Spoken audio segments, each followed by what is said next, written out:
We're the only FIFA game in the market. There's going to be a massive tournament system, and you'll see some announcements soon from us and Pudgy. And if you stake the Myth token, it's returning like a 25% APY. You're not supposed to talk about those yet, but we might have another sports, one or two even down the road. We're now represented, I think, in the 135 countries already, something like that. And I don't know if we've officially announced it, but it'll be in August. So late August, game's coming out. I've gotten to see Messi a couple times recently, which is great. That's your brag. I was on the team playing with him. If you really want to brag, come on. I mean, we're getting calls from like the craziest musicians. What's coming up next? So Pudgy's next. What is going on, guys? Welcome back to the channel. It's your boy Aaron here. It is day one of Istanbul Blockchain Week, and guess who we have with us today? We have John Linden, the CEO of Mythical Games. Welcome to the show. Thanks for having me. And great events, by the way. It's very busy outside, which is great to see. So it's a lot of enthusiasm, and it's already started off really strong. So yeah, no, it's an honor to have you with us in Istanbul. Why did you decide to join us this year in Istanbul Blockchain Week? What is it that attracts you to the Turkish market? Yeah, I think that the Turkish market is, I mean, honestly, it's becoming a powerhouse in gaming in general. I mean, there's some really strong companies coming up here. Obviously we have a new FIFA game, which I'm sure we'll talk about, and the Turkish market is quite strong for that too, which is great. Yeah. Apparently there's mobile game fans, and there's apparently a few football fans out here. So just a few. Just a few. So no, it's a great market. This is my second time to Istanbul, and freaking love the city too. It's what an amazing city. If you like cats, you like food. It's perfect. Cats. I was wondering about the cats. There's a lot of cats. There's a lot of cats. And dogs. And dogs. Very cute, like all over the place. It's an amazing place, and it's great to be back. Yeah. All right, John. So obviously, let's talk about Mythical Games. So for those that don't know what you're doing on Mythical Games, they very much should know what you're doing on Mythical Games, because from what I can see, you guys are right at the spear tip of like Web3 gaming and driving the space forwards. But maybe just before we get into that, maybe if we could talk just a little bit about your like previous background in gaming, because I know you've got some really amazing pedigree. You're saying I'm old, is what you're saying, right? Is that what you're saying? There's a few more gray hairs than in Korea a few years ago. So. Yeah, exactly. That's the Web3 side and the gaming side, I guess. Been in the gaming industry for quite a long time now. I was originally a studio head at Activision Blizzard, so I was one of the studio heads on Call of Duty, the Call of Duty franchise, which was that talked about some gray. That added the first part of the gray was Call of Duty. It was a great experience. We were the Black Ops 2 days, the Ghosts, Advanced Warfare, those type of days. It was such an awesome time to be in PC console, and we were kind of dominating the charts, which was even a more fun experience. And kind of did that for about 5 years. I was a studio head there for 5 years. Left there to do a mobile game company called Seismic Games with a couple other great co-founders. And our big game there, we had a game called Marvel Strike Force. Mm-hmm. We did the Star Wars ride. Have you ever been to Disneyland or Disney World? The Millennium Falcon ride, we made that. Oh yeah. We did a Jeopardy game show game that you played along with the show. We won an Emmy for. So we had a lot of fun things there. Mostly branded IPs is really where we specialized, and we sold that to Niantic that makes Pokemon Go. We sold that in 2018 and literally started Mythical the next week. So it was really. I knew where we wanted to go next, and had been watching the space for a year and a half, and really thought this whole concept of Web3 and gaming would take off. We knew it'd take a while, but we knew it was going to be a huge opportunity. It's crazy. Like Call of Duty and FIFA are my two like best ever all-time games. Yep. I was playing Modern Warfare 2 way back. I was always playing online, always at the top, always prestiging to the next level, getting the new logos. And FIFA, obviously, I've been playing that as long since I was like 5 years old. So the fact that you've got history now and still currently working with FIFA is just pretty mental to me to have. I've been very fortunate in the brands I've gotten to work with and IPs. We've created some of our own IPs as well, which is great. But honestly, very. But I think I would still beat you on FIFA right now. Probably. We got a new FIFA game though. We might have to do a match here at some point. So let's talk about that. Yeah. FIFA Rivals. I think it's just released in some 7 days. countries. Yeah, 7 days ago. 7 days ago. How's the first week been? It's been amazing, honestly. Well over 500,000 players. I think we're at 600,000 or 700,000 players already. I think we'll hit 1 million players in the next few days here, which is fantastic. So we're seeing some really good growth there. Lots to do still. That game came together very quickly just because of the Club World Cup that's going on right now. So, we're the only FIFA game in the market, which is amazing. There's literally not a single other FIFA game in the entire market right now. And I think that's an honor for us to be part of. But we definitely went heavy into the Club World Cup. I've been to 3 matches in the last 7 days too, which is fun. It's pretty hot FIFA. out there, isn't it? What's up? It's pretty. I heard on the reports it's boiling in some of the games. Oh man, the Miami games in particular, they were rough. Which games did you go to? So I went to the opener with Inter Miami. So I saw that one. So you saw Messi. Saw Messi, yeah. We've been working pretty closely with them through a couple different things there. So actually, I've gotten to see Messi a couple times recently, which is great. Went to New York with Dortmund. Casual brag. Yeah, casual brag. Messi's I the god of I was on the team playing with him. If you really want to brag, come on. No, it's great. It's really cool seeing these opportunities. I think what I love about it is the clubs, the leagues, FIFA. Everybody's really excited about what we're building, and that's an honor. I mean, it's a really cool honor. Are FIFA launching their own blockchain on Avalanche? It's a little bit. It's so there's a separate group. There's the gaming esports division, right? Yeah. With FIFA E, all the games in the past. They used to be the former EA games and stuff like that. Right. That's kind of one massive division at FIFA. There's another group in FIFA called FIFA Collects, which is more like the NFT collectible space, completely outside of gaming and esports. So that project, FIFA Collect, is going to an Avalanche chain. It was on, I think, Algorand or something before. So that'd be like Ultimate Team. Nah, it's more just like NFT collectibles right now. So that's a cool opportunity. Like if you want to collect, history of FIFA and have it in kind of the digital format, that's what they're doing. We basically are doing all the gaming stuff. So basically everything gaming is through the Mythos Chain. So not part of the FIFA blockchain. So FIFA blockchain is kind of the collectible side, and we're focused more on the gaming side. So we have the FIFA games. Games plural. Game. For now. I was going to say, you just spilled some alpha right there. No alpha there. Just we're anything kind of right now. We're the main game right now. Yeah. So I haven't played FIFA Rivals yet. Yeah. I want to. We're going to play after we've shot this, and I'm going to kick your ass on it. But what is it that makes it FIFA Rivals? Because I think it's a new brand, Rivals, right? So and it's a different game. Like we didn't try and recreate the full simulation game, right? We wanted to create something different. That was really our when FIFA reached out to us. That was kind of our pitch. Kind of the inspiration, honestly, is.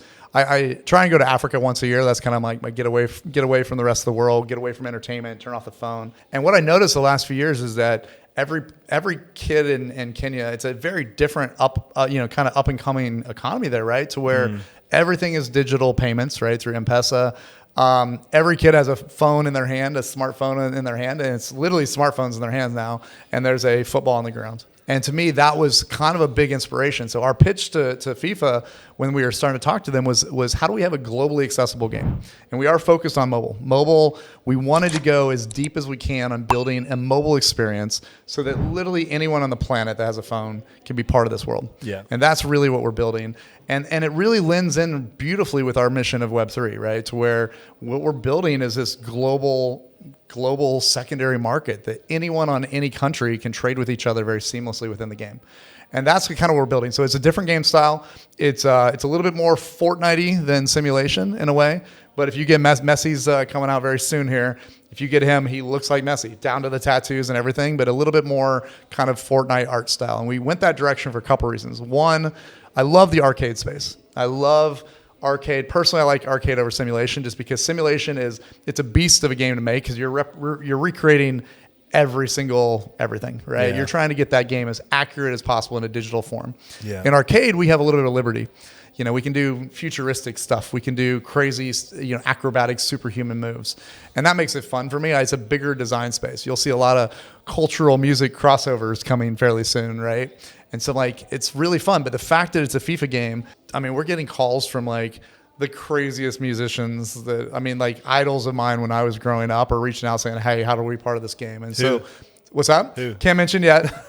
But there's an amazing historic artist group that which type of music is it? I say rap, hip hop. Oh, really? Okay, nice. So we're doing some interesting stuff there. We also have some other groups right now, and it's great. We're seeing world artists. We have an artist right now in Argentina. We have an artist in Africa.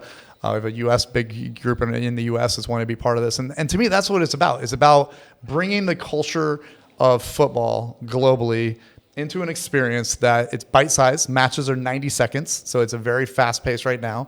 There might be a new mode later that expands that a little bit longer and kind of more of an esports mode. But again, the goal is something that's absolutely attainable from anybody. Anybody can be part of it.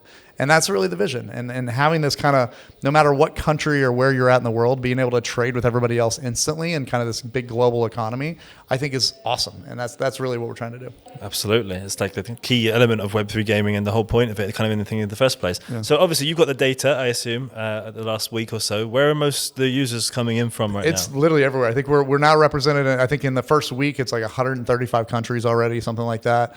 One interesting thing right now, and I think it's because of the Club World Cup probably, but there's a heavy U.S. population coming in the game. I think I think it's a couple things. One, this is that benefit of having multiple games. So I think there's a good percentage of players that were playing NFL Rivals, are the game, which is gearing up for its third season in August, which we're really, really pumped about. Probably the biggest change we've ever made to that game is coming in a couple months as well.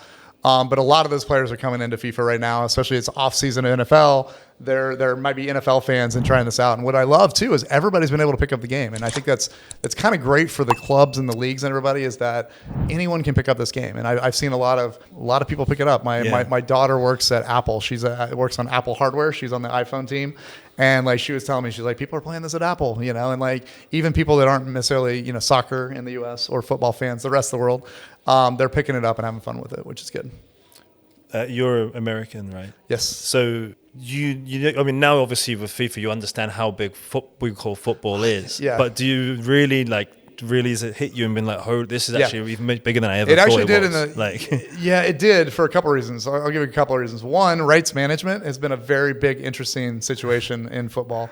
In the NFL, it was great. It's still a big issue there too. But you basically have two governing bodies for American football, right? So you have the NFL League and you have the NFL Players Association. If you have both of those, you pretty much have the whole world of NFL. Learning is a little bit different in football. There's 211 soccer federations, football federations. There's all the leagues, all the clubs, FIFA Pro. I mean, it's amazing all the different groups here. So we are knocking them down pretty fast, which is great. So I say at this point we have FIFA, we have FIFA Pro licenses now. We have several clubs we haven't announced yet. One I got to see in the last week here, which was great. So they're coming in. Adidas is now coming in. One Football's coming in the game. So there's just so many touch points, and the rights management's interesting. So that's one thing you see the scale of that industry or that sport over any other one I've seen so far. It's just remarkable.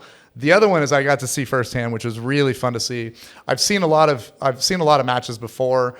I had never seen. So I went to a game recently. It was Boca Junior. Oh yeah, the Argentinian team.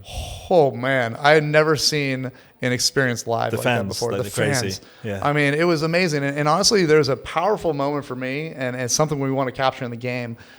Is that what was amazing with the Boca fans, and I know and I'm even throwing out one club name I know will probably spark different feelings for everybody, but watching them, they ended up losing that match, but they were still chanting even 10 minutes after the game was over, as if they had just won, the Club World Cup. Yeah. And that was very powerful. It's something you don't necessarily see always in American sports. Sports, kind of your team's losing, your hands in the pocket, or arms crossed, and you walk out very silently. It was really amazing to see. So I think that's one thing. It was very inspiring to try and capture that, worldwide as we go. So it's awesome that you managed to experience that. But let's get back to the token. Yep, let's do it. The Mythos token. The Mythos token. So how does all of this amazing, onboarding of the masses to FIFA Rivals have an impact on the Mythos token? Yeah, so I think it's going to have a pretty massive impact. So, it's interesting right now. The Mythos Chain is actually second, I think, right now, second or third in the world of transaction. Well, number one in transaction volume right now for anything digital assets. So I think Ethereum still kind of remains king or queen of sales volume per day. Mythos is sitting like number 2 or number 3 generally on an average day. So we're already doing multiple millions of dollars of sales a day through our chain. If you look at transaction volume, the number of transactions happening, I think the Mythos chain right now is doing more than the other top 9 combined. So how many is it doing? I want to say it was well over 100,000 transactions a day, and that's pre-FIFA coming in. So pre-FIFA, pre-Pudgy, pre-other games coming on the network, we're already kind of bigger than everybody else. So what that to me says is gamers are consistent. Gamers drive a lot of value. Yeah. And frankly, what's amazing too is gamers aren't like crypto users in the fact that they buy a token, they hold the token, they transact in that over and over and over. So you can actually see, the stored value of these wallets keep growing. Now, I'd love them not to keep growing because I want them spending more and more. But it keeps growing really for two reasons. One, players don't really sell their tokens very often. They just kind of keep accumulating. And then when they do sell them, they're transacting, right? I want to get messy. I'm going to save up my balance and then go get messy in a market, right? So that's exciting. And then also there's sheer number of wallets coming in. I think now with FIFA, I think we're seeing 30, 40,000 new wallets a day now on chain. So that's exciting as well. And as that starts kicking in, the marketplace is still on the web. We're bringing that out next month into the game itself, just like we did with NFL. But what is the flywheel? So the flywheel basically is consumers are coming in. So the more games we add, more players we add, the more wallets are getting created. Yep. They're playing the game religiously. They then are basically creating a lot of transaction volume. Yep. The transaction volume basically are generating gas fees in the Myth token, which we just shifted about 3 months ago. We're now burning those gas fees. There we go. And then out of that, and already, I'll go through the piece there, and then obviously, just kind of the cycle continues. And what's really amazing about this, so we are now burning probably 50,000 plus Myth a day just on gas fees alone already. I don't know how much that money is. So we have a billion max supply. I'd say right now we will be burning 2% pre-FIFA Pudgy. We're already burning 2% of max supply a year right now. A year. Yeah. Well, but FIFA is going to be way bigger, I guess. Way bigger. And Pudgy will as well. So rough estimates, 4%? I think 5%? it'll be probably 6 to 8% with the games we have. So it's fascinating. It's really, really fascinating. We did add a staking component as well recently, and I think in February. And what we did out of that is we allocated from the treasury, so no inflation, right? But to me, I want to build a sustainable tokenomics, right? To me, there's not a lot of sustainable tokenomics, right? It's all kind of like moving from one side to the other, inflating your token supply. Yeah. And it's not truly sustainable. Right now, our token, if you stake the Myth token in the chain, it's returning like a 25% APY, right? Which is that's pretty healthy. I could see any institutional buyer wanting a 25% APY. In the same token. In the same token for now, yeah. So how do you sustain that? Can you do that forever without just inflating the token supply? Well, right now that's 5% of tokens. To sustain it at 25% right now, it's roughly 5% of token supply. But how long does that last? That's for a year. Let's say for a year. So right now, we took that out of the treasury for year one. But here's our goal. I'll tell you the goal very simply. As I mentioned before, I think with these games, we'll be burning 6 to 8%. Well, if you're burning 6 to 8% and you need 5% to give a sustainable 20+% APY, then you can inflate, because even if you inflated to keep covering that, you're still deflationary, right? If we added down the road, not saying we will, but that's the way I think about it. Is if we need 5% to give a stellar investment back to long-term holders that are securing the network, and we're actually, even if we did that forever and we're burning more than that, it's still deflationary, also giving that APY. So to me, that's the power of gamers, right? The more games you add, the more that tokenomics sustains. And it becomes really, really fascinating long term. I see the flywheel. Yeah, I see it. The flywheel's pretty clear. And obviously the staking will just give you that foundational price that will just never dip, because the stakers are there and they're just backing you from the top. Well, the other problem we have too is that the gamers are basically buying. I think since the history of starting NFL, every single player that's come into the marketplace and bought tokens, only 25% of them have ever left the ecosystem, right? So again, players are coming in and they're taking a portion of tokens. So that's even something separate, right? Is that in addition to just gas fee burns, you suddenly have this almost, we don't really call it TVL because it's not technically locked, but it just sits over here and these balances are just growing. So I think that'll be another 10 to 20% of tokens within a couple years will just be locked in player accounts that they're not getting rid of. So suddenly you have a big portion of tokens that are being consumed by players because it's utility. And when they do spend them in the ecosystem, we're burning part of that. You then have the burn from those transactions. And that token just, it's again, having a very deflationary economy, it's pretty awesome, and all we have to keep doing is just add more and more games. Every game we add, that formula, that flywheel spins a little faster. Amazing. So, you've sold me on. I'm going to go home and buy some Mythos after this. But no, let's talk about upcoming games, because you're clearly a serial gaming entrepreneur. So FIFA Rivals is now, and I even feel guilty going past it because it's such a big deal. But let's just go past it. What's coming up next? So Pudgy's next. So actually, it'll be probably NFL Season 3 and Pudgy's kind of the same time. So Pudgy is a game we've been working with Luca and team for a while now. And really what I love about this game is that what I love about Luca and team is they have taken a Web3 IP and really done a beautiful job. You can, I mean, the social side of it with Giphy and all these things are ridiculous. The merchandise and toy is crazy. They now have linear video they're working on. It's really great. And just, I've been to a couple of events in Asia, and I've gone to some of the, like Luca had me come to one of the Pudgy Singapore events or something like that. There was like 300 people in line waiting to get in, you know, and it's just, the passion for that brand is amazing. Now, what we're good at doing is really taking that to a mass market, right? So we worked with them on a game design. We are kind of playing in the party game genre. I love that genre just because, one, there has been a couple games in the past. We're not necessarily inventing the genre, but nobody really invents genres too much anymore, right? It's always, how do you basically take something and do something more interesting? Yeah. What I love about the party game genre, obviously there's been probably two notable games in there, Fall Guys and Stumble Guys. Stumble Guys is kind of a take on Fall Guys. And what's amazing about those is both those games had hundreds of millions of people. Stumble Guys, I think, has 400 million players, and it's 7 years old. It's not a new game, right? So they have an enormous crowd. But what drove those games was competition, right? Tournaments. And the tournaments were done really outside of the game. It was like influencers throwing tournaments and all that. One of the big things, I will give you a little alpha in the game here. So not only is it a beautiful party game genre, you know, the Pudgies, you can morph, you can have these, you know, different paths they can customize, and they're all tradable, obviously, which is great. There's going to be a massive tournament system, and you'll see some announcements soon from us and Pudgy coming to where there's going to be huge prize pools, right? And we're going to do Web3 style, you know, skill-based tournaments. And so basically what was interesting is in the party game genre, it's very fragmented, right? It's like, cool, these tournaments are happening. You know, they're keeping track of them in Google spreadsheets, right?